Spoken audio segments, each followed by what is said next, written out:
that I missed, right? That I now feel are a little bit more that I should have captured, right? But I didn't. So the first one is that Whoa. Can I interrupt you right away? sure. Should we at least do the show intro and get us going? For what? For what? They know we got to do it. They know who No, we are. we got to do it at the beginning every one. What are you talking about? We got to do it, Lupe. You got to do it. You got. Hi, I'm Lupe Fiasco. I'm the blah blah blah. Oh, blah, okay, blah, blah. Yeah. Hi, I'm Lupe Fiasco, the receiver of a massausages. Hi, I'm Royce 5'9", and I don't know what my brother is talking about. And I'm Tom Frank, and I'm just a regular guy, and we're listening to the Lupe and Royce show. So I wanted to say massausages. That was one of the things I wanted to go back to. You know, hindsight is 20/20, right? And I was thinking like my story with the meat from the meat episode. What I should have called it was I was receiving a massage. What? You talking about when you got the massage? Yeah, but it was a massage. I don't believe we're prefacing with this. Well, here and then the other one. I'm not done. Okay. Oh, yeah. And then the next one is more sophisticated. This was kind of like a hindsight for vote episode, right? And it's voting is an act of under participation promoted as an act of over participation. I like that. See, like that. See. A lot of people who disagree. A lot of people who disagree, but I like that. I was going to say on that same note, I actually was going to thank you guys for something. I wanted to thank you for your perspective. No, for making you famous. For making you famous. For making you famous. Here I am trying to do. I'm doing something heartfelt. For making you famous. For making you famous. For making you famous. For making you famous. Lupe is on one today, and I love it. Woo! I'm going to continue my thank you for your perspective on voting in America, because I have always incorrectly assumed that the lack of voting was because people just didn't care, quite frankly. I had never thought about it from your perspective, that at the end of the day, I don't know if either one of these candidates are any good. From your perspective, right? I look at it purely from, I got to have one, so you better get out there and vote, because I don't want people bitching afterwards that they have this guy and they didn't do anything about it. You're welcome. So that's what I'm saying. That's all I'm saying. It's always interesting to hear somebody's perspective. And I do appreciate the fact that you sent out a post this week on your Instagram account. It might have nothing to do with my stance on this, but it just said vote Biden, and I appreciated that. Yeah, I mean, I always promoted candidates. See, my platform is powerful, and I recognize that power.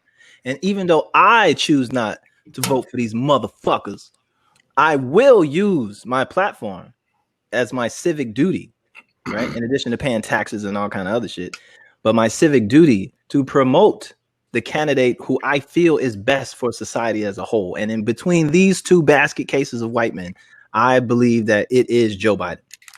I promote it. And I don't just say, hey, vote, because that's bullshit. Like, no, vote for Joe Biden. And when Obama was running for president, I took time out of my concerts going around the country, right? And was like, hey, make sure y'all vote for Barack Obama, you know, but I didn't like, that was just my personal advice.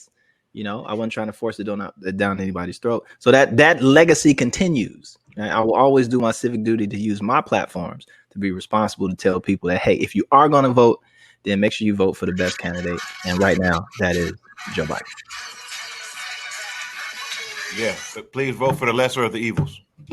Right now, yes. It's a weekend. All right, I'm going to give one more shout out. I want to give Royce a little more credit. And I know he's not actually seeking this credit, but I do have to point out the Ryan Montgomery Foundation officially launched. And I do want to say that is a remarkable thing that you're doing. Give us a little bit more. I don't think we actually got into the why behind what you're doing. The why behind it? Yeah. I went to therapy. I started going to therapy about 8 years ago, and it just did wonders for me as a human being. It's the first time that I started wanting to actually improve as a person, because I was able to start putting things into perspective, and I learned how to communicate a little bit better, and I learned how to start to unpack things. I start realizing how many things that I was suppressing, how many traumatic, and then also how in my way those things were. So I just feel like therapy is something that all Black people should consider, because I I learned about the stigma that's attached to it in our community.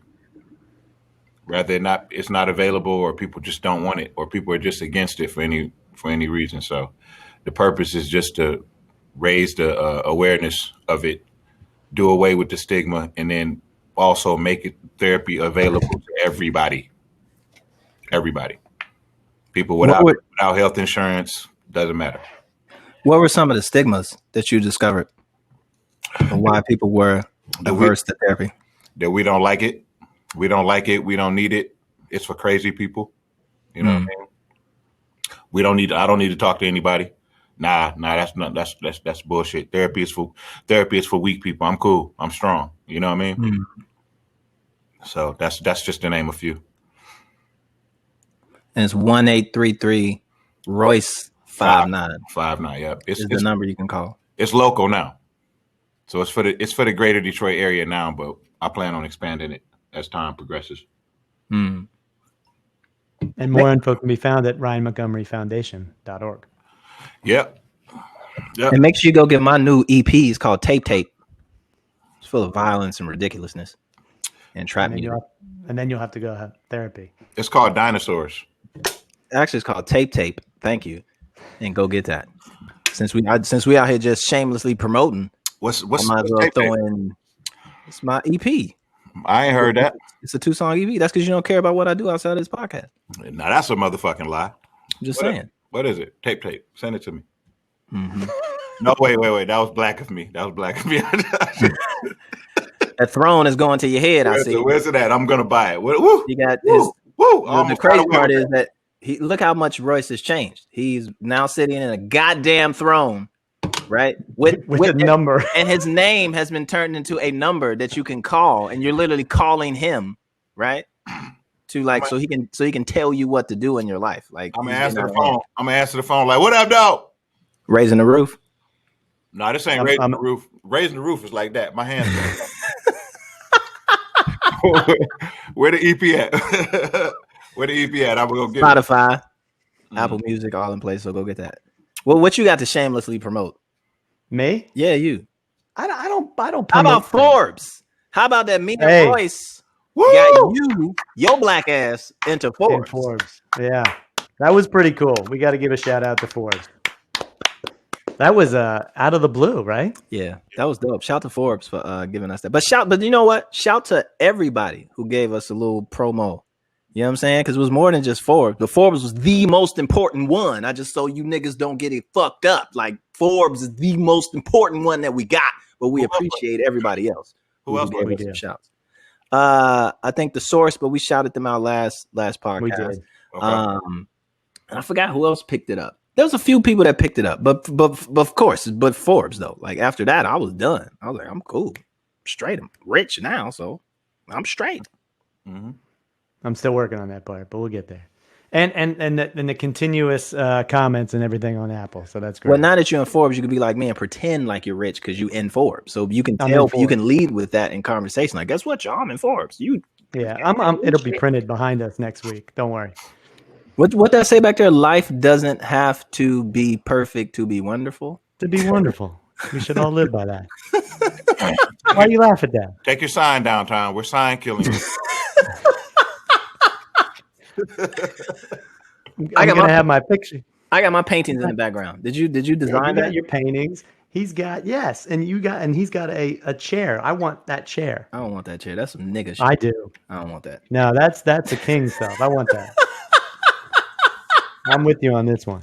Hey, speaking of kings, now it was Eminem's birthday this past weekend. What would you do to celebrate?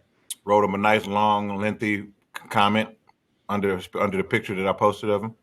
It was nice too. It was like 48. There's 48 ways in the 48 days. Eminem living on 48 skates, 48 rides on 48 sides. Jump on and swim into a 48 dives. Now I'm about to die, but got 48 lives. I'm coming right back like 48. Oh, all right. I had to bring out my rapper swag to express my love. He did. It was actually touching. It was actually really good. I'm not for real. It was actually really good. He broke down. Oh, you're being for real now? Always for real.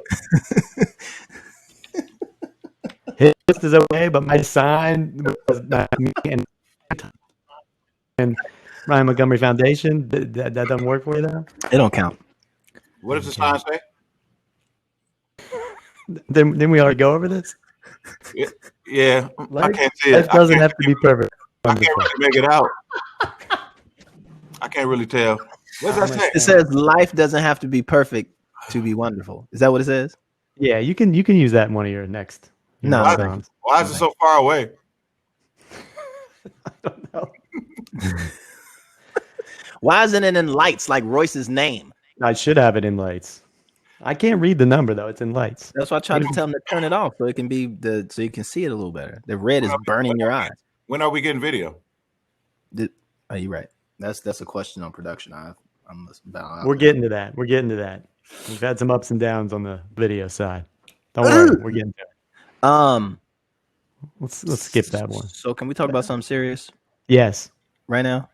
Yes. Would you like me to get started, or would you? Because I know you got a suite of topics. Just raid into barrage us with. I do. That what we wait. Not that what we haven't talked about is serious. Royce's foundation is fucking serious. Eminem's birthday is serious. And your back is is serious. Tape serious. What for? Serious shit. And Lupe is being very serious right now. So yeah, that's my serious tone. And we're gonna get into some serious so stuff. You couldn't confuse it. So we need some serious.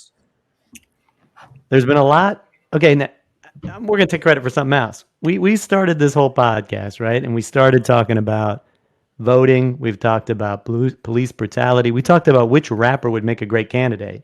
And now we have two guys in the past week that have come out very publicly, Ice Cube and Diddy, about kind of this American two-party political system. So Ice Cube has said that both parties align with recent discussions we've had on this podcast, but he said every side is the dark side for us here in America. They're all the same until something changes for us. They all lie, they all cheat. And both him and Diddy came out and actually kind of made a stand on some things, and both of them took some shots for it. So have you guys seen any of this? I haven't seen the Diddy piece. I've seen Ice Cube's piece. I haven't seen Ice Cube's contract with America. I don't know anything about what that says, but I did see him go on CNN with Chris Cuomo. Chris Cuomo, one of my favorites. Chris Cuomo was about to rake his ass over the coals, and then Ice Cube was like, "Nah, hold me, chill out." And Chris Cuomo was like, "All right, cool." So it actually ended pretty dope. But that's the only thing I've seen about it. I don't know what the fuck Puff is doing, but I remember Puff did Vote or Die back in the day. He was real heavy on that. That became like a phenomenon in the streets with Vote or Die, and I think Vote or Die is still rolling. But I don't know. I'm sure Royce definitely does. I seen Cube on Chris Cuomo. I had a different take on that. I felt like Ice Cube checked the draws off Chris Cuomo. I didn't see the Puff thing though. Yeah, well, I don't know what the contract with Black America is, so we're gonna get into this. I'm gonna sit back in ignorance and be washed over with knowledge about what the fuck it is before I dig into it and either support or rip it apart. So here to share her perspective is our very first guest on the show, Erica D. Smith. Erica is a columnist for the Los Angeles Times, writing about the diversity of people and places. She worked previously at the Sacramento Bee, the Indianapolis Star, and the Akron Beacon Journal. She was a recipient of the Sigma Delta Chi Award for column writing and a graduate of Ohio University. My sister went to Ohio, and a Cleveland native. So in a column over the weekend, she explored this idea of Ice Cube and Diddy and how they've stepped up to challenge both political parties in a very different way. So welcome to the show, Erica. Thanks for having me. Hi, Erica. Thank you. Hey, how's it going? You're very pretty. Sup, homie? What's up? I'm so excited to be here. Are you excited? We can see you, so we can tell that you're really not. I am excited. Okay, this is my deadpan podcast Zoom face. But right, seriously, so I'm excited. So she's opening up. Yes. Untruth time immediately. She's open now. So I'm excited. I'm just kind of chill. Where's your name in neon lights like Royce? I know I'm not in that part of LA. Sorry. Okay, Erica, first question. Yep. Who has the best chair? Well, kind of you. Well, I can't see anybody else's chair. All I see is Exactly. So Look at mine back there. oh wait, turn the. Okay, that's kind of nice too. The whole zebra That's pattern, not bad. but it That's doesn't not beat bad. Royce's though. But Lupe, which I don't see a. What am I looking at? I'm sitting on the yoga ball. Oh, I see. I actually have the best chair. Royce has the best chair if you want to have a hurt back. My back feels fantastic. You on a yoga ball? Yeah, I'm sitting on a yoga ball. My sciatica is fucking ridiculous. Oh, it's yoga ball time for me. It actually feels great. So I believe I have the best chair. Royce may have the best ostentatious chair, and Tom has a white person's chair. That's just how that works. That's not a white person's chair. That is a universal great Was chair. it zebra? Did you have a zebra skin Zebra chair? print. Yeah. Okay, I'll take it. All right. All right, Tom. Good job, Tom. So Good Erica. opening. Good opening, Tom. It's a good opening. Erica, we're going to let you dive in here. And Okay. we kind of just started touching on this subject of Ice Cube, his plan, what happened there, this whole platinum plan to help Black America, all of this craziness. Educate us. Give us your perspective on what's been going on for the past week. Wow, that's a huge question. That is a huge question. I mean, obviously, we know that Cube introduced his contract with Black America. Well, he actually rolled it out earlier in the year. But so the story is that he tried to approach both Democrats and Republicans to see if they would be interested in this. Democrats apparently told him to wait until after the election, and the Trump administration, somewhere between the time he created it and now, decided to work with him, or at least kind of encourage him. It's a little unclear, even though Cuba said repeatedly that he's never met with Trump. He hasn't endorsed Trump. So that we should make that pretty clear. But, from there, it's just kind of like unclear. Is he working as an advisor? Is how much of his contract with Black America is now actually the platinum plan? From my own, just looking at both plans, I don't see a whole lot of overlap. Ice Cube has said several times in the past few days that the plan could use some help, the Trump's plan can, and that he's working on it. But I think a lot of it's just been lost to kind of now all the recriminations and the tweeting and, punditry like mine and everybody else's. But I mean, it's a little bit of a mess because now Cube is obviously being called, a sellout. Some people have called him that. He's been saying he's been used by the Trump administration, or other people have been saying that. So it's kind of really up to interpretation. I mean, I obviously have my own point of view, which is based on, frankly, some of his earlier interviews over the first couple of days, not some of the stuff that's come out in the last couple of days later in the week, though haven't heard anything has changed my mind. But I mean, basically, I just think he just got used. I think that he really wanted to help Black America. I think his heart really was in the right place. And I think that he had some ideas and he wanted to get him in front of important people. And I think that he didn't stop to think that A, other plans have already been worked on, B, that this is kind of not the time in the election cycle to be injecting yourself into stuff and what the ripple effects will be. And I think it just looks bad. I mean, the optics are just awful. I mean, there's no way to cut it any different, but that's just my perspective. So question. This is Lupe Fiasco. Hello. I just wanted to make sure because she knows. Lupe, I just wanted to make sure. Let's go. His voice, she might have thought you were me and I was her. Serious today. I listen to both of your music. I mean, I know who you are. His voice is in the dark. You never know. No, we're looking at each other. What is like the meat of Ice Cube's plan? Like, is there like a 10-point manifesto? Like, is there something that is like you can kind of give to us in the gist of what the plan embodies, and not comparing it to other plans or things that came before, just like what is in his plan, isolated in and of itself? Well, there's a lot. I mean, there's a lot of different things. It covers a lot of different areas, from, flat out just reparations, which has been talked about in various different ways throughout the country, to stuff like criminal justice reform. So specifically things like getting rid of mandatory minimum sentencing. There's some other parts about investment in Black communities, what that investment kind of looks like. It's a little bit more vague, but I mean, he's got a lot of really good ideas. I mean, I personally haven't seen anything particularly new that hasn't been talked about by, whether it's Kamala Harris, whether it's some of the co-founders of Black Lives Matter. I mean, in California, I can't even tell you how many different types of plans that are going around and are, at various stages of implementation, whether at the community level or being floated to the legislature. Obviously, Harris has done kind of something similar in Congress, talking about getting rid of no-knock warrants and other types of criminal justice reform along those lines. So I think it's just kind of this big, broad swath of issues that are aiming at, getting at a lot of the systemic racism that has been plaguing this country since its founding. And I mean, I applaud him for that. I mean, he got some really good officials and experts to put together this plan. But again, it's not groundbreaking. It's not particularly new. I mean, I think it's probably, it's definitely better than whatever is in Trump's Platinum plan, which is basically like a 1.5-page PDF, which is terrible. It's just terrible. Yeah. It's just like, it looks like a fifth grader put it together, honestly. Yeah. Where did the Platinum plan come from? Where did that originate from? What was That's a little unclear, actually. I mean, Cuba said that they took parts of his plan and put it in the Platinum plan, or at least some members of the Trump administration have kind of implied that they did the same.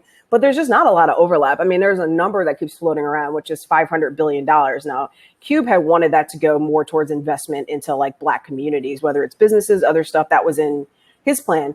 The Platinum plan says that, but it also says it's about infrastructure. So I don't know if that's like infrastructure, like building bridges, infrastructure, like, is it jobs for people to do this stuff? It's unclear what that number is because his Platinum plan is so vague. So it's kind of like, it's a little unclear. So it's unclear where the overlap is. And I haven't seen an interview yet where Cube has been very specific about what that overlap is. I know when he interviewed, Roland Martin interviewed him earlier this week, he asked him that direct question and Cube didn't seem to have an answer. So I saw that interview. I think he's spending more time kind of defending himself. Yeah, sounds like that. I mean, he's getting attacked from all sides, so I can understand why he's spending a lot of time defending himself. But I mean, yeah. So is the reality though that he didn't do anything wrong? What Trump capitalized on the fact that they returned his call and they jumped on it. It was a campaign thing, right? Mm-hmm. Biden should have done the exact same thing and agreed, at least publicly said he agreed with like 85% of what he said, but declined to talk to him at that moment and wanted to wait till after the election. I mean, if anything, it's Biden's campaign's fault. But Biden's campaign has its own plan. And like, to me, it's like Ice Cube came out of left field. Ice Cube has never gotten, by his own admission, hasn't even been involved in politics until this year. So if Ice Cube comes up with a plan, it's like, why should we take Ice Cube seriously? Like when we're surrounded by people who have been doing this work for years, and we've got our own plan that's like been online since May. That's like, I forgot how many pages it is, but it's pretty in depth. So it's like, I get what Cube is saying, but it's like, why should we listen to Ice Cube? But here's the issue that I have with that. Okay. With exactly what you just said. Mm-hmm. Is that Ice Cube has been in the public conscience for decades, right? He is fuck the police. Right. Mm-hmm. So he is the progenitor of that conversation to be had that they still use today. Mm-hmm. Right. The other piece is, why does it have to be new? Why is it being held to the standard of being new? Right. Like it has to be new for it to be taken seriously, when we see that it takes decades for bills to be implemented. Right. And to be ratified. Like it takes a long time. So you're still talking about issues and bills and maybe even spending budgets that are years old, right? That take a process to be processed through the legislation and et cetera, et cetera. Not even talking about rolling out, like cutting checks to people, right? Mm-hmm. So this idea that it has to be new, like why is it Ice Cube? Are we holding kind of like commercial standards, to Ice Cube's kind of politics? Like why aren't we giving him the benefit of the doubt of, yes, it is these old things that will take time to be processed out. And also you got to go to where the power is. Biden's not in power right now. And that's the thing that Ice Cube pushed in an interview with Chris Cuomo. Joe Biden doesn't have any power right now. Kamala Harris does, but Joe Biden has no power, right? He may get that power. And to Tom's point as well, and this is just my cannon fodder so we can just like play with it. To Tom's point too, about it being Biden's fault. What Trump keeps nailing the Democrats to the cross with, whether it be from criminal justice to judges to whatever, they're hesitant, right? It's like either they don't want to work with people, they got their own thing, and they just want to be held to their own standard. Like at least somebody like Ice Cube coming as an outsider could at least hold them to task for pushing things through. And there's other elements. So sometimes just baking things internally, you don't really have any like metrics or any type of like system of checks and balances to make sure that you're following through with those things. So you might need an outsider to come in unbiased to make sure that you're sticking to the shit you say you're gonna do. But to your point, Tom, like they talked about that with the judges. Trump was like, look, you left me with 200 openings. What did you think I was gonna do? Right. And you left me with, okay, you turned your back on the Ice Cube plan, or you pushed it to after the election. I'm gonna capitalize on it right now. Even just in terms of chess moves, you should at least own that, because you knew it was good. Owned it, own who Ice Cube is, and then you work it out later, politic it out later. So I think there's some issues with it that I'm kind of like, I wonder if we're not kind of not giving Ice Cube the benefit of the doubt because he's a fucking rapper. Did Trump have any history in politics prior to becoming president? No, we see how disastrously that turned out. Yeah. Yeah, but Trump didn't run on politics. And he actually did, because he actually funded a lot of those campaigns, right? But Trump didn't run on politics. He ran on him being a businessman, and he framed America as a business, right? And that he could lead it to where it needs to go because of his business acumen, and his business acumen was cloudy until you realize that this motherfucker didn't know what the fuck he was doing, right? I mean, I guess a couple things to that. So one, I mean, the thing about politics, and like I covered that and I have for longer than anything else, is that whatever you see on politics in the there's what's going on the surface, what's on Twitter, what people are talking about. Then there's all the back channeling that goes on. And the reality is like what Cube didn't realize when he introduced this plan is that there's been back channeling going on between the larger Black movement ecosystem of advocates, activists. I mean, for years, but particularly a newer group of folks, probably definitely since George Floyd, but probably since like Trayvon Martin, probably. There's a whole group of like an infrastructure. And that's been going on, for years. And to your point, like it takes a long time to do stuff. And like these things are in the process of being done. And like the reality is with our government the way it is, it's not just Trump being in office, it's also the Senate. Like, it's the House could pass whatever it wants to pass, but if the Senate's not going to take it up, which is what has happened, and that's what happened with all the judges, for example, McConnell blocked all of Obama's appointees, which is why he left them with this wide open seats of, for judges to be able to be able to appoint all these folks. And so, of course, once, Trump's in power, then it's just like, bring them in, send them out. But there's all these different areas of government that I don't know if Ice Cube really understood what was going on. And it's fine that he wanted to help, but I think what it would have been helpful and I think would have been better received is if he said, hey, I want to help with this. Who's doing what? How can I lend my voice to this? As opposed to coming in and being like, I know what I'm doing and I got this plan, like, which is what he did.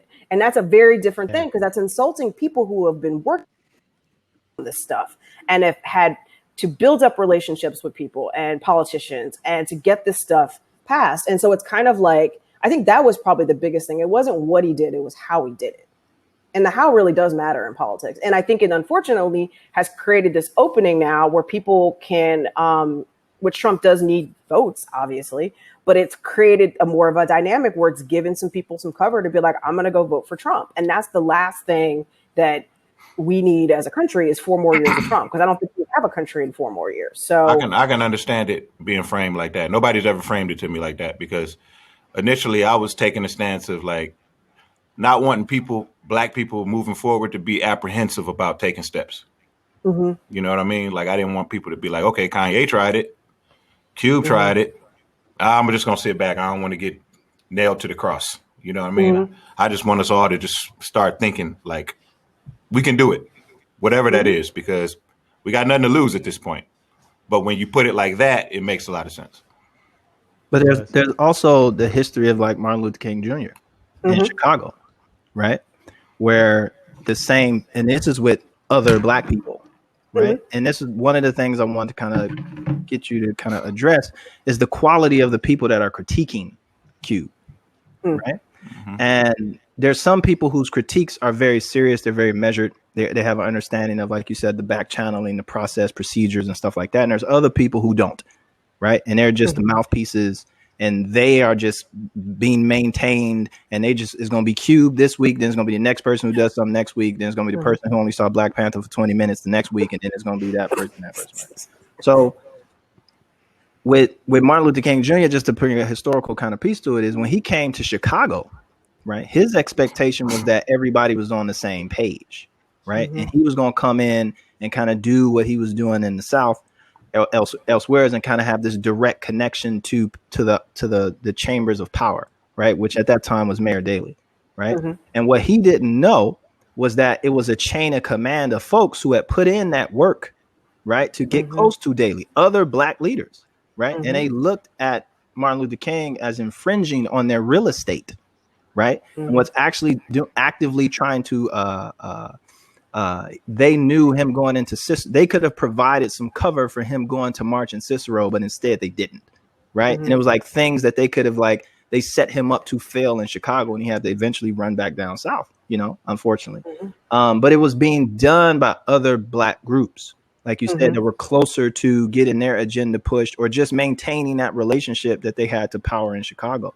And I see no difference with that being something with Cube to something that you mentioned as well, that there's other people don't know that, like there were members that the 1994 crime bill, for example, right? Like there was black hand in that, right? There was a congressional black caucus in that, like making that, pulling the strings, making things work, making things go here. Certain tax plans, right? You had the black leaders kind of coming in, putting their hands in this because they're looking at it from different vantage points. Like, no, we need to make sure that we don't have this estate tax, right? Because when black people become billionaires, right, and then that becomes why you're running with it. But at the same time, too, you're giving away kind of the farm to other white, to more powerful, established moneyed interests who are looking at that as being a plus, and you're operating off as hopeful. So it's super interesting. And anything about like the quality of people that are kind of critiquing Cube and how he's moving? I think it's all over the map. I mean, of course, like you said, like, I mean, we're living the age of Twitter. So anybody with, you know, an account can criticize him, you know, and there's been some people who literally don't know what they're talking about. And there's some people that know more. And then there's some people that are coming from the music space and know more about Cube as a person. There's other people that come from the political space that know more about politics. And then there's, you know, everybody in between. I think for me, what was really telling was, you know, again, Roland Martin and April D. Ryan kind of interviewing them like within the first 24 hours. And they are, you know, they know what they're talking about. They're like, they've been covering this stuff for a long time, you know, and they get the politics of it. They know the back channeling of what's been going on, particularly Roland, because, you know, he's, you know, black media, you know, and they get it. And I think their reactions to his, you know, whatever he's doing was, to me, was very telling, because I'm like, these are people who are critiquing him who actually know what the hell they're talking about. Other people less so, like, you know, and it's just like, I think we gotta, like, I mean, you gotta put it in the bigger, you know, perspective on that. And I will say to your point, Lupe, about the I mean, like, not knowing the back channeling, the thing that's the most mind boggling to me is half of that stuff is coming out of California. I mean, all three founders of Black Lives Matter are from California. We've got Kamala Harris, who's a senator of California. You've got, you know, he's in LA. I don't know how, like, it takes effort to not know what's going on if you're doing that. Because, I mean, California's a state of 40 million people, but it's still a small state. And he was involved in passing some legislation at the State House earlier in the year. So he had some into stuff. So I don't know where the breakdown was, that he just pretended to, like, not pay attention to all this stuff that was going on over here, or, you know, other stuff. But like there's a very short line between California Democratic politics and DC. And it takes real effort to be blind to that, which is the other confusing part. I mean, I know Roland too, you know, and I've worked with Roland, you know, and so there is the front side, but everybody has their back side too, right? It's their agenda that you're trying to push, because instead of you didn't have to make that conversation public. Right? The interview. You could have went and did, if you knew this back channeling and all this stuff was occurring, then it's time for you to kind of step up to, if you felt this was the case. If you felt Cube was off and you wanted to kind of instigate or investigate what his intentions or what his knowledge base was, then that's something that you do offline, right? Until you figure things out. And that's at least the way I think that it should have been done, in a way that I know Roland actually moves and how he does things. So it's one thing to like, well, why would you put, if you knew that there was some flaws and some holes in it, why would you put that main stage on your show, right? Why wouldn't you wait until you get Ice Cube right? And then if you felt he was wrong, get him right from your point of view, and then you present it with a little bit more robustness, which is what I feel Chris Cuomo did, right? And then the piece about California, California is not a state, it's a country. California is massive. As our governor would say, a nation state. Right. No, but it is. Massive. But you'd be surprised how small the political circles are out here. I mean, honestly, I say that as somebody who used to work in Sacramento and now I work in LA. When I moved from one end of the state to the other, I assumed, you said, moving countries, and I've been surprised how much there is. I-5 is just like, it's the same people. It's the same freaking people, and the same in Sacramento with DC. I mean, you'd see people walking around Sacramento, and next thing you know, they're on CNN, or something about going on in DC. There's just, it's like everything else in this country. It's kind of a small world when you really get into it. And, particularly with Black politics, it just is. And that's the other thing I think that was so kind of like, seriously. But also, Ice Cube is fuck the police and Joe Biden is not. Fuck the This police, is true. right? And True. Kamala That's a Harris good point. is definitely, Kamala Harris was the swing vote for Tukey Williams' execution. People haven't forgot that, right? So there is a certain level of, and Ice Cube is coming from that world, right? Not saying no. He's coming from the Tukey Williams world, right? I get that, but I'm saying my point is he's going to Trump as the result. The fuck the police guy is going to Trump, the guy who's trying to whip up white supremacists and is saying cops should beat the hell out of Black people on the street. Like, that's not a logical. No, but he said he didn't go to Trump. Well, right, Trump, he did. He said he went to both parties. He went to both But he parties. didn't say he went to Trump, right? Well, the Trump administration. But the Trump administration it's an extension of him. Yeah. It's not like the attorney general has been being like, no, we should allow, do police reform. It's like, no, beat the hell out of whoever's protesting on the streets in Portland. No, it's more for framing, understanding why he got kicked to the curb is what people are saying from Biden. Right? It's like, yeah, you are fuck the police. Going back to you say about the politics, right? Like, you are fuck the police. So this may be a wall, right? I know that because I've been blackballed by a politician. Yeah. I get it, right? So it's like, yeah, you are fuck the police. We know you're Ice Cube. We know you're in movies. You know you're this. But at the end of the day, like you said about the optics and the things of right now, you wrote the song, fuck the, you're part of that. You're saying they couldn't touch him. Like they did. Let's see what happens. I see what you're saying. Him going to Trump, I don't know. From what he said about him going to Trump specifically was that's where the power is. Like you go to where Trump is the president, right? But I would even question that. Okay, so let's just game this out for a second, right? So Trump has every reason, and his administration has every reason, because they're down in the polls, to humor somebody like Ice Cube and be like, yeah, we're going to give you $500 billion. It'll be great. We're going to do this. Okay, that will require actions on both levels of Congress to do. This is not something that Trump could write an executive order and go do. So we're talking congressional action, which means you'd have to get the Senate to agree, and the Senate can't agree, and the House can't agree on anything, as we know. We can't even get a stimulus package passed. So that would be that. And so assuming he gets reelected, Trump would be a lame duck president, assuming he's not trying to run for a third term and become king. So what incentive would he possibly have to entertain Ice Cube? Because he doesn't care. He just doesn't care what the hell Black people think anymore because he has no reason to. So to me, it's like he's not winning anything. It's like, so nothing's going to pass between now and and election day. It's like, we've got 2 weeks. So that's not happening. And so after the election, what? Suddenly Ice Cube's going to be at his side and going to talk him into doing all this stuff for Black people when Trump has literally throughout his entire 4 years did everything absolutely opposite and hurting our people. Why would he? What incentive would he have? Well, what was the timetable is what I think I asked that initially. Like, what was the timetable that we're talking about? Like, the Ice Cube, did they reach the Cube or whatever that transaction was this months ago? Was it weeks ago? Are we just hearing? Because, we hear about things now, but it could have happened, 4 or 5 months ago. It's a little unclear. I gather that it wasn't like last week. I gathered it was probably like a month and a half or so ago. But at some point there was work between the Trump administration folks and Cube's people, or if not Cube, to kind of integrate some of that stuff, his plan into the Platinum Plan in theory. But at some point more recently, I guess the administration asked him, could they acknowledge that this is happening? And Cube said yes. So that's the thing, is like, there was the administration saying, hey, can we say that we're working with you?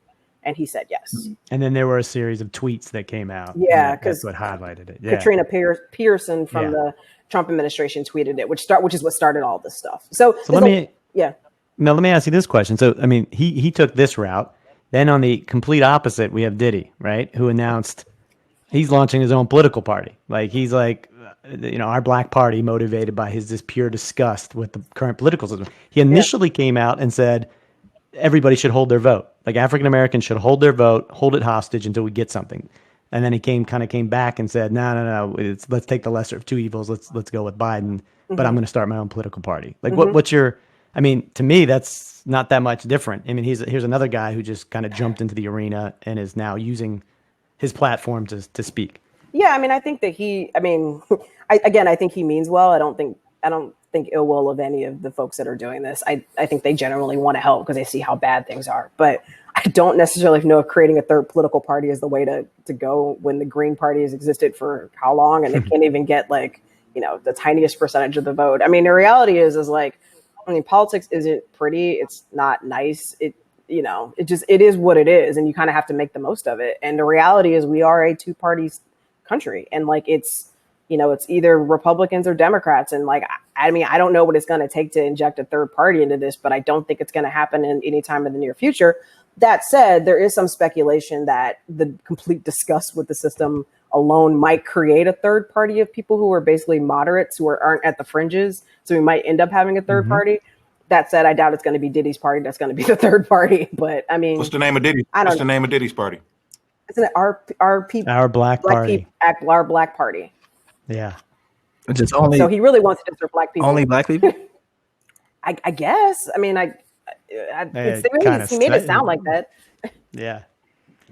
So I don't know how that would work, and it would be enough to disrupt whoever was running. That's for sure. If all Black people voted as a block, and which would be a stretch in itself, but that would be enough to disrupt whatever Democrat or Republican was trying to run for office because they wouldn't be able to get enough votes.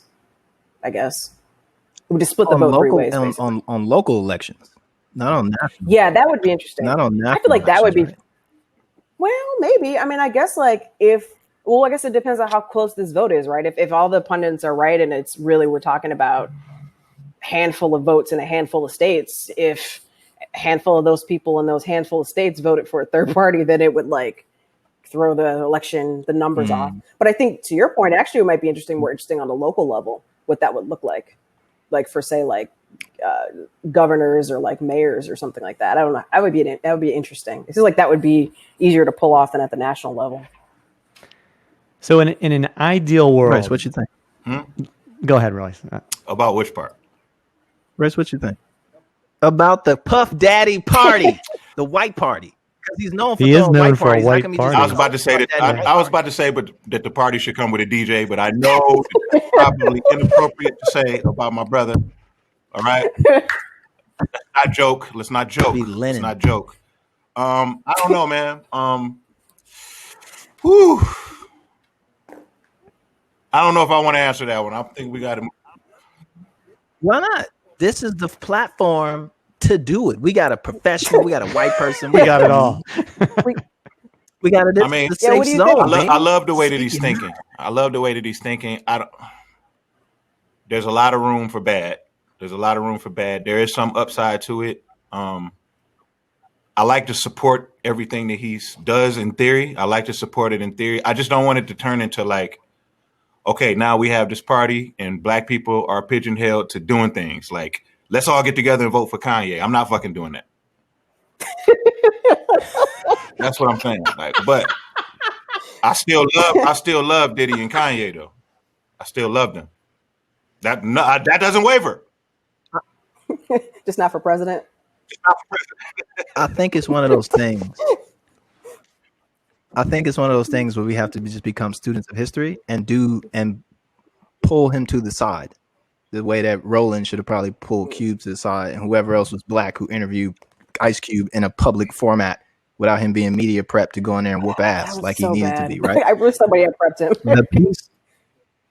The piece about that is that Diddy's power and people like Diddy's power, and even my power to a certain degree, is being able to organize the corporate, the K group, the Black K group is what they call those, right? That business arm that actually is the third party, right? Is business, is Democrats, Republicans, and business. That's your third party. Well, you don't need to vote, right? You don't need to have any of that stuff. You just need to have the charisma, the relationships, and the cash to be able to insert yourself into certain conversations. And it may not be Koch brothers level money and influence, But I think someone like Diddy, Jay, a few of the other guys and gals in media in that space, and even just traditional business stuff like that, they could be utilized to create a corporate block, right, representing the values of Black America and be able to push and pull.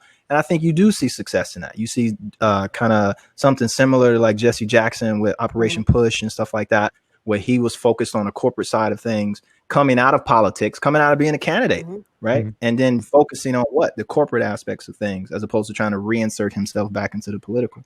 And I think that's what that's what I think the Diddy's should be doing. I think that they should recognize that their power is in the corporate space and in the culture space as well.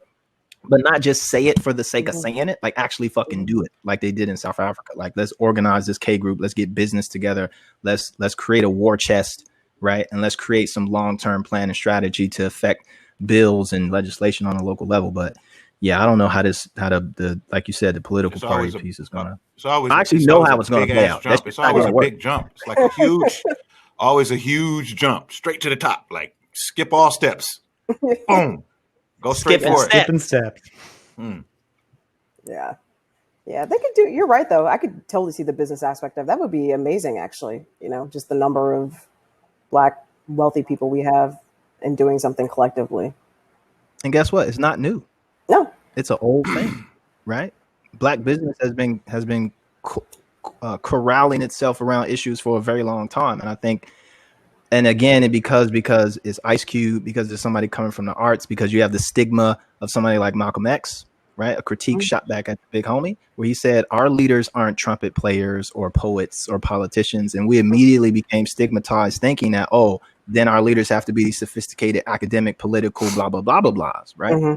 And so when you have people who only have access to creating wealth through culture, right? When it comes their time to actually make a political play, not only are they stigmatized historically from the Black community itself, but they're also looked at, they don't know what to fucking do, right? And then when they do try and make a move, it becomes like this fanfare circus show where they should have talked to such and such before they talked to such and such before they did this. And I think we that's another thing that we kind of got to strip from our legacy a little bit if we think about making very serious moves in this world as Black people. What in America as Black people? I agree. Not you, Tom. What do you mean? Why can't I do it? Hey, I'll say this. I'm glad anybody steps up and starts talking, from whether it's Diddy starting his own party, Cube starting his own mission in life, or you putting on Instagram, vote Biden. I love you, Tom. That's how we got to start using our platform. Tom, you talk like a Tom. You talk like a guy named Tom. Erica. With a zebra chair. Erica, thank you so much for your time and coming on here and hold on before you go, Erica. You remember the thing that Lupe said about people who watch Black Panther for only 20 minutes? He's talking about me. Don't pay him no attention. Are you serious? You cannot do that. His name is a picture of the screen. His name is Royce the 5'9". First of all, right? First of all, 5'9". Because first of all, he's misleading. Is going to do 5'9". He's misleading you by telling you that, because I watch 20-minute increments. So I have 20 minutes here. There's 20 minutes there, 20 minutes there, 20 minutes here. If you just do a simple math equation, you will get the total length of an entire movie. Yeah. That's impressive, sort of. Not. Yeah.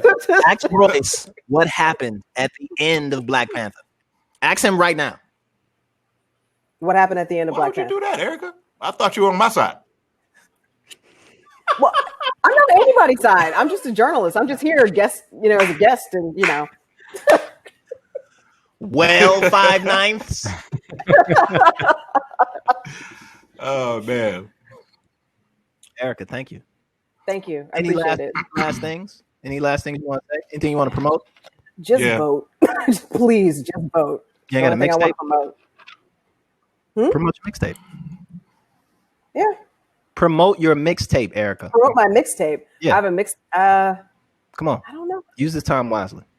I don't know. I don't have a mixtape. Okay. Read my column. Follow me on Twitter at Erica, ERIKA_D_Smith. Go to the LATimes.com. Subscribe. Well, this is great. I appreciate you guys inviting me on. It's been fun. Thank you for coming on. Peace. All right. Take care. Thank you. Bye-bye. Bye. Erica's like, my career. It was going so well for a couple minutes, and No, I can't let people leave too comfortably. I got to make sure they don't want to come back. That was good. That's my role. I liked having Erica on there, and I enjoyed what she had to say. Yo, it was super eye opening. It was. You know what I'm saying? That was really good. Not bad, huh? I learned something. What'd you learn, Royce? Something.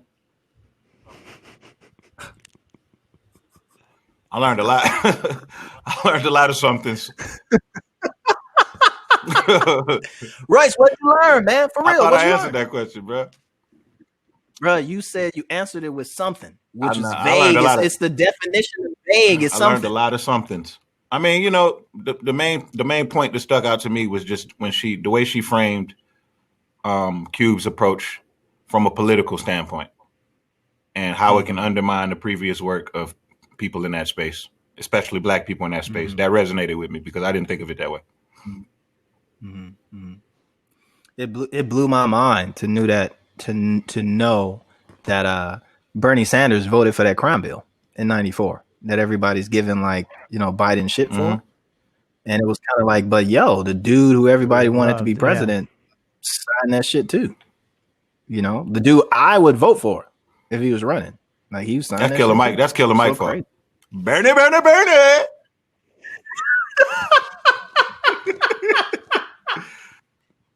Oh man, I love Killer Mike, boy. He got some influence, I tell you. That's my boy. Yo, he started That's a my bank. boy. He started we a gotta bank. talk about that. Bank? What's the name of the bank, Royce? The black one. The Black Bank? That's all you need to know. That's all you need. It's black bank, black bank, black online banking. It's not called Black Okay. Bank. It's called like Bloods and Crips. No. You thinking of Crip Poland. Is it? Savings thinking and of- I think loans. it's You're thinking of called Oh, Crip okay. Greenwood. Is that right? Yeah, I think it's named after like a bank that was destroyed on Black Wall Street That's fantastic. when they bombed Black Wall Street, which is something we wanted to do with the name of this podcast, which was supposed to be called Allentown, and we was the Allentown Cartel. I was all with that. Put them A's in the C. Why don't we wait? I'm not the reason why we didn't get called Allentown. Was I? No, I think it was your idea, but then you squashed it, Lupe. We were Yes, all in. that's We exactly actually what had happened. Merchandise all ready to go. That's exactly what happened. We can still do the merchandise. We can still do Allentown We have Cartel. merch coming As a matter of soon. fact, Very soon. matter of Why fact, in the can we- fuck would we can we do that, keep- Lupe? Hold on, Yeah. Tom. Can we please do Allentown Cartel T-shirts? I'm right. For the first. I'm writing it We down could right do now. Lupe and Royce show merchandise. We can put that Mr. on the back. Confusing. So the reason that I didn't name it Allentown because I felt that we would be totally disrespectful to the energy and the name that is Allentown, California. You are what totally is- disrespectful to the energy of me watching Black Panther. Listen, 5/9. Even more so, we gonna name it Allentown. You ain't even seen the movie. You ain't even seen Can all the we movie. do Black Panther merchandise or not? Sure, let's do Let's it. do Let's it. just rip it Let's off. do Black Panther merchandise and put Lupe, Royce, Allentown No, on the but back. it'll just be half a Have it all. T-shirt. And it'll be half a T-shirt. It'll be- That's good. we send you the sleeves first, then we'll send you the back, then we'll send you the collar like 6 months later, and eventually you'll get a full shirt in 6 years. Mhm. But what his bank is called? What's it called? Niggas Greenwood. Bank, a stash? Greenwood. Is that what it's called? I think it was called Greenwood. Greenwood. I already shut down the Where's page. it based? Where's it based? I'm sure Atlanta. I'm sure it's gonna be Atlanta. Hold on. Right. I'm Wakanda. Let's see here. CNN story. Greenwood. Killer Mike's bank. Where's it based? Let's see. White people probably Is it hate a- that shit. Killer Mike. Killer Mike. It's probably like a. Killer Mike with a It's bank. probably like a. It's probably like an There's online. a good bank. picture of him here. Killer Mike with Yes. Atlanta mayor. Yeah, it's in Atlanta. It's online Young. banking.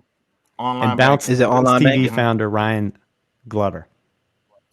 What's the name of the other guy? Brian Glover and the mayor of Atlanta, Andrew Young, are pictured here. Which one of them is going? Which one of them is getting indicted on money laundering charges in 6 months? Nope. I will not hear. Which I will one? not. Pick- La la la pick la your la one, la la Brian. la la la la la la. I will not hear Not this. Not That's answering. not. that That's question. not happening. No. When is the raid from the SEC going to happen? Let's start the countdown. Yeah, they're We need gonna the they're gonna clock. bust in and frame them. That's what how it They're happens. gonna bust in and frame him. Like, didn't you niggas learn Killer Mike ain't from laundering. the last time they set up this bank? You ain't laundering no money. He received Ain't having it. tens of thousands of account requests in less than 24 hours. Yeah, they got a waiting list. Yeah. You know how much money he making with them barbershops? A lot. He You ever owns heard that barbershops? 21/7. Yeah. How many barbershops does he own? How many heads you got? A lot. I haven't been to a barbershop in 20 years. A lot. Is A it lot. is it an online bank? Yep. It was mostly online. I think it's all online. I I think it's all online. Oh yeah. Yeah. Interesting. I would put all my money in there, but it'll take years to just But I wonder, but transfer all that money. you know, it's hard to start a bank.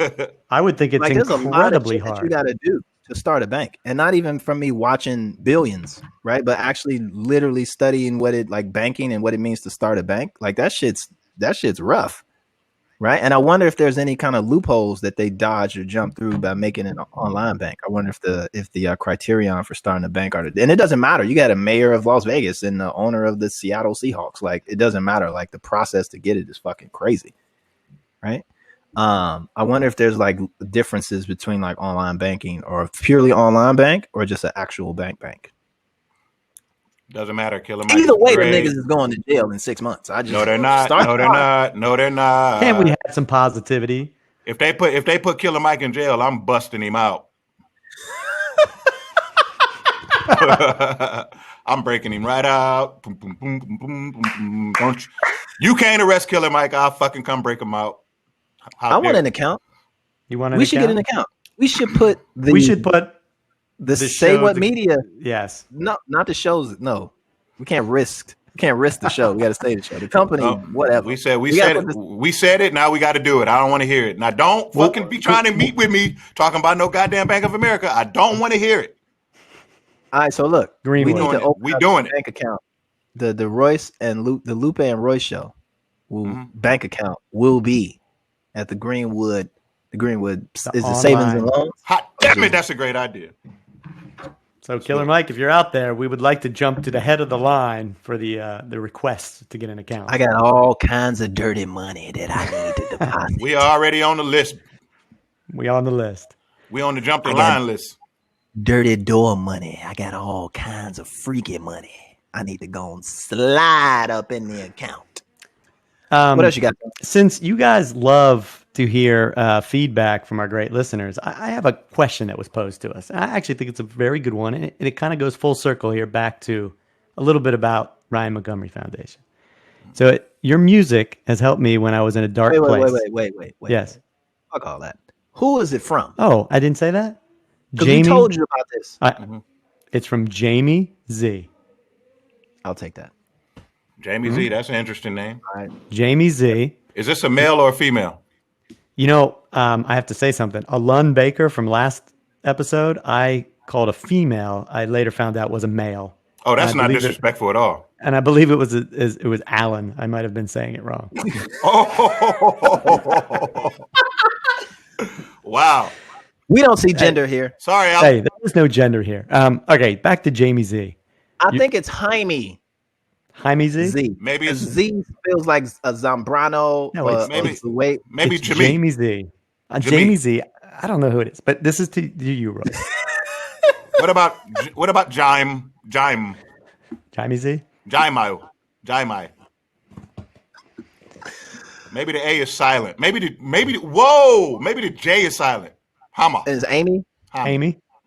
Jaime? What about Jaime?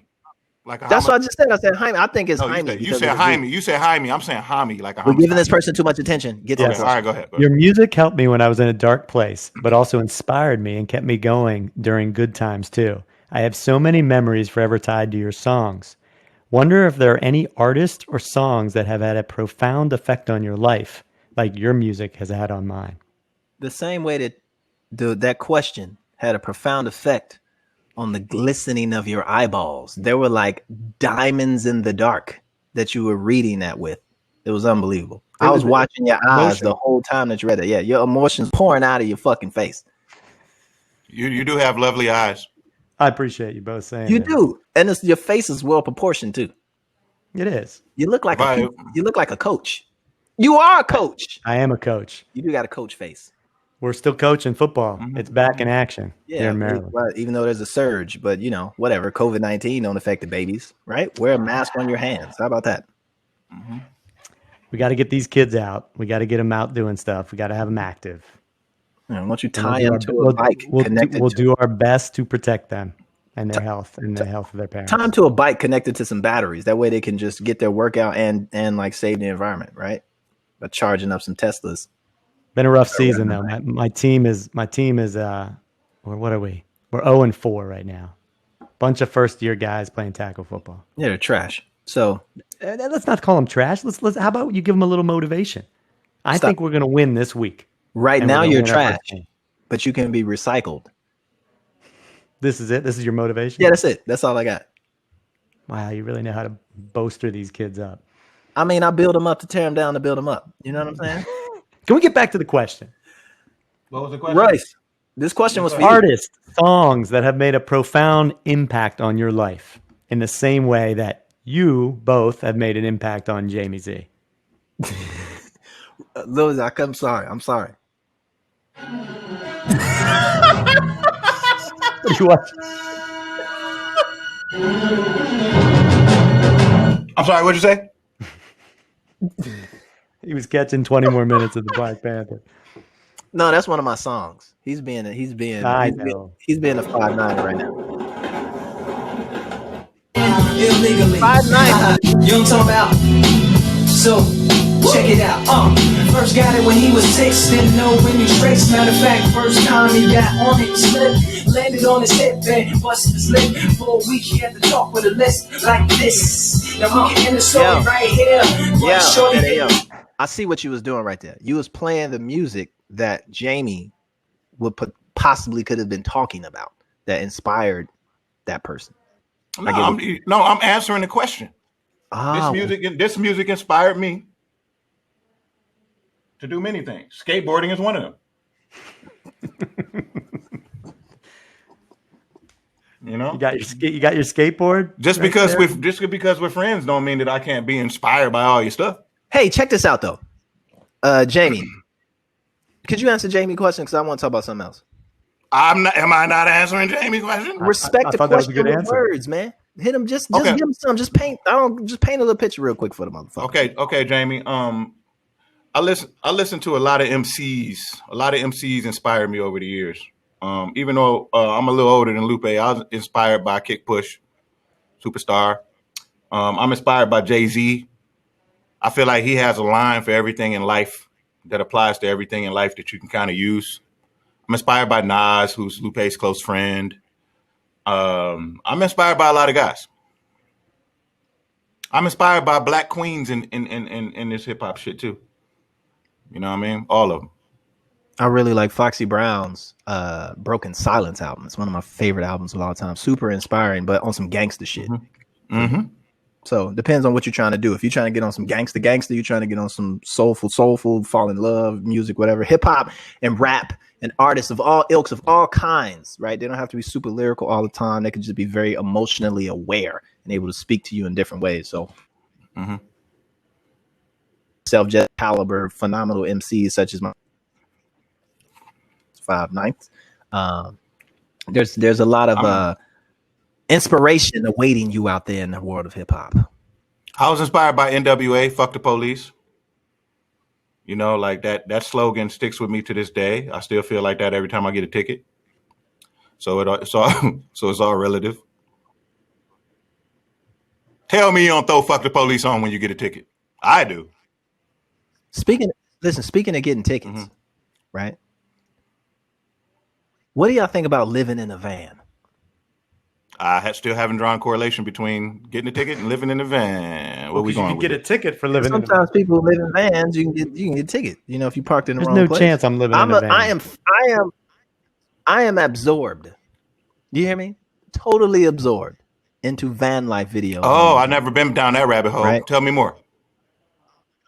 Oh my God, there is so much out there in terms of so many different personalities and characters, right? And vans, right? You're talking Out about there vans, in like van life videos, like a vehicle. yeah, like a vehicle. Not My little Jeep. brother came. My little brother, my youngest brother, came into the studio about a year ago and told me him and his rap partner wanted to do this, and I told both of them to turn around and walk back out the door and close it, and don't ever fucking come in here and bother me with this again.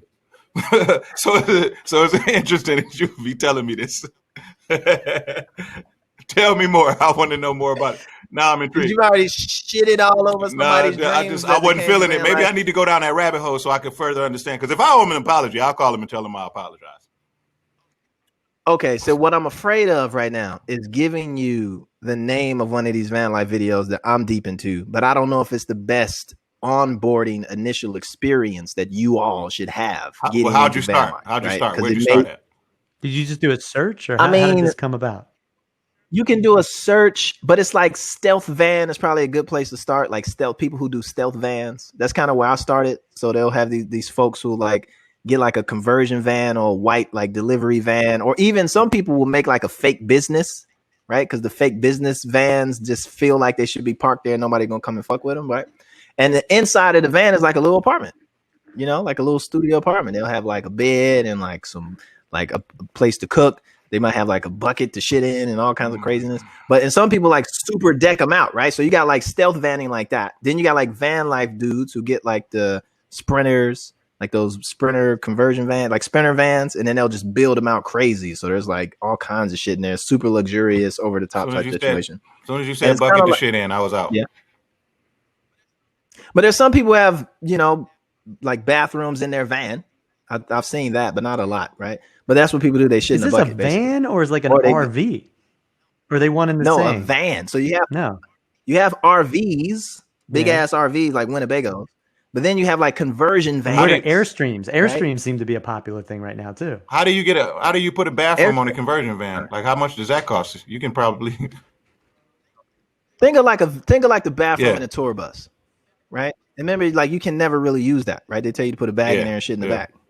I assumed it just went right out into the street. No, you got to empty it. What the fuck are you talking about, though? You think the van just rolling with piss coming out the bottom of it? Yeah, I just assumed that's what it was. That's a ticket waiting to happen. Shitty booty little van driving down the street. It's fucking gross, Tom. You just like so let me ask you a came out the bottom. Oh man, dummy. So van life. If you were to get a van, where would you go with this van? Where would you live? See, that's the thing. People live in their vans, but they have to like you gotta like drive. So you gotta like go to places, and so there's like all this like BLM land, which is like Bureau of Land Management, right? Not Black Lives Matter land, right? Bureau of Land Management. Imagine land. that.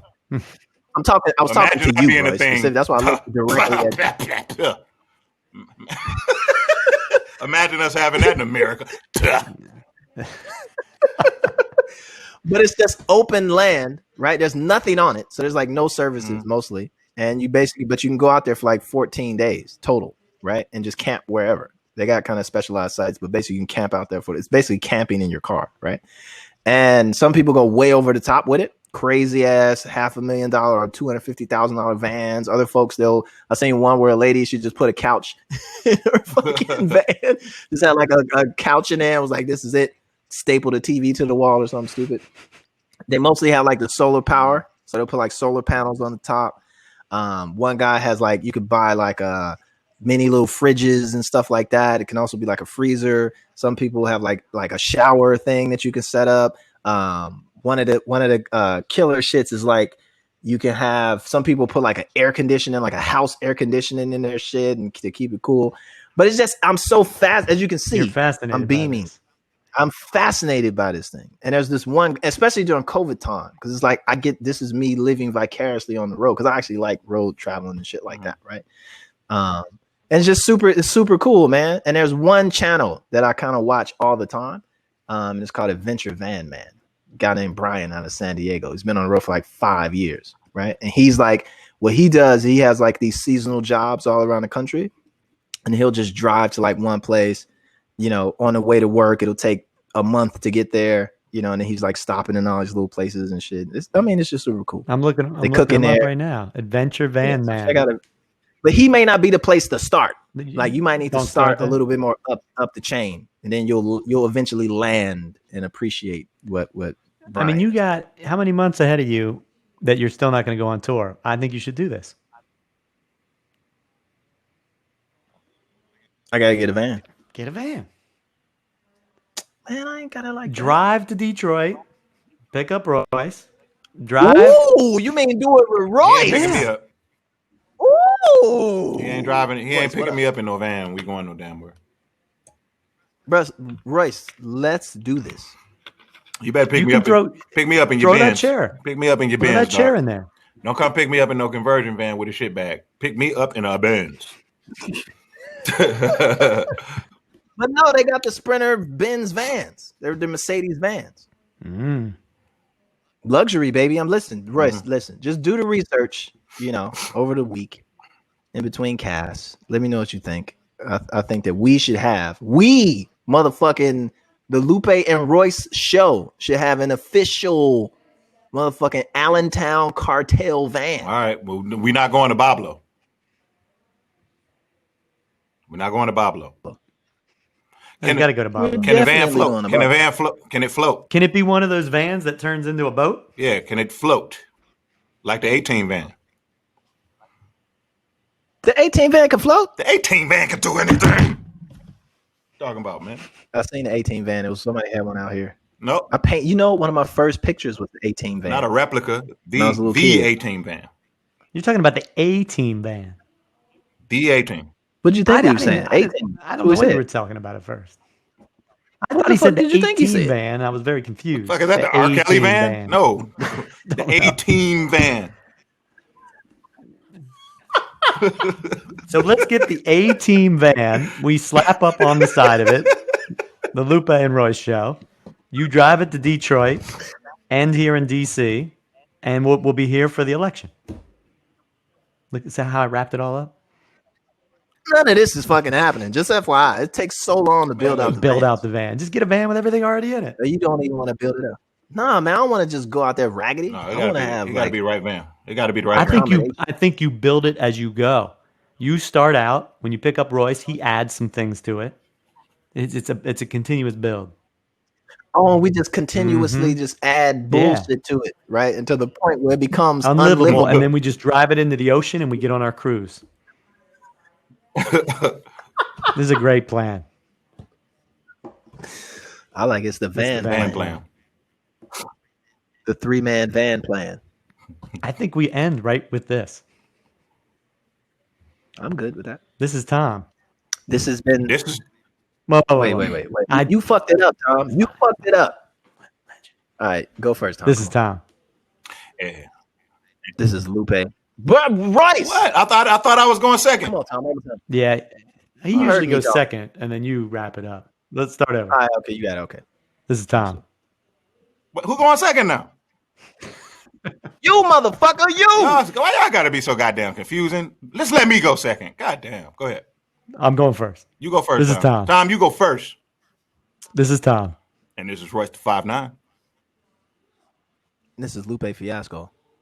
And this is the ending of the Lupe and Royce show. This is the ending of the show. Watch, download, subscribe, write a review, all that stuff. Oh, shout to Erica. Oh yeah, shout out to the Thank queen. you, Erica, for stopping by. Our first guest, not our last. Make sure y'all go get her mixtape. It's a good one. Mm-hmm. Fuck the police. And push. That ain't her name. And coast. Swing it.